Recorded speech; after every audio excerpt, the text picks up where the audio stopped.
Hello, friends. Imagine walking into a grand cathedral in the 15th century. Sunlight streams through stained glass windows, casting colorful patterns on the stone floor.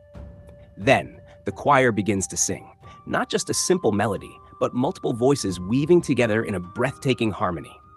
The sound fills the vast space, echoing off the walls, creating something divine, something completely new. This was the magic of Renaissance music, an era that transformed the way people experienced sound. Music, like art and science, underwent a revolution during the Renaissance. It was no longer just about simple chants or monophonic melodies. It was about complexity, emotion, and structure. And at the heart of this transformation was the invention of polyphony, the art of combining multiple independent melodies into a single harmonious piece. But how did this change come about? To understand, we need to go back to the Middle Ages. For centuries, music in Europe had been dominated by Gregorian chants, sacred, unaccompanied melodies sung in Latin by monks. These chants were beautiful but simple, with a single vocal line moving in a smooth, flowing manner. Then, musicians began to experiment. They started adding a second vocal line, then a third, each moving independently yet blending together. This was the birth of polyphony, and it changed everything. One of the earliest pioneers of this new style was Guillaume de Machaut in the 14th century, but it was during the Renaissance that polyphony reached its peak.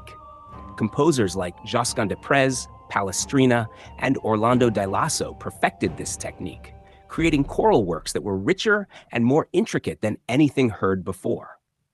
Their music wasn't just for churches anymore. It became an art form that could evoke deep emotion, whether in sacred or secular settings.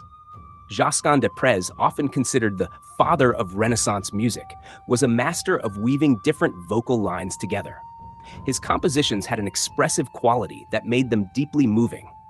Unlike medieval composers who wrote music simply as an accompaniment to religious texts, Josquin infused his works with emotion and meaning. His piece Ave Maria is a perfect example, a flowing, beautifully structured piece that gives the impression of voices dancing around each other, creating a divine conversation. Meanwhile, Giovanni Pierluigi da Palestrina became famous for refining polyphony to perfection. Working in Rome during the 16th century, he composed music that was both complex and clear, making every voice distinct while maintaining harmony. His masterpiece, the Missa Papae Marcelli, is often credited with convincing the Catholic Church not to ban polyphonic music during the Counter-Reformation. But Renaissance music wasn't just about religious compositions. Secular music flourished too. Madrigals, vocal pieces often set to love poems, became extremely popular in Italy and England.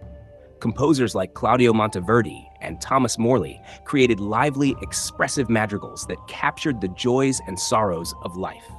These songs were performed in courts and homes, proving that music was no longer just for the church, it was for the people. Another major breakthrough came with the invention of music printing.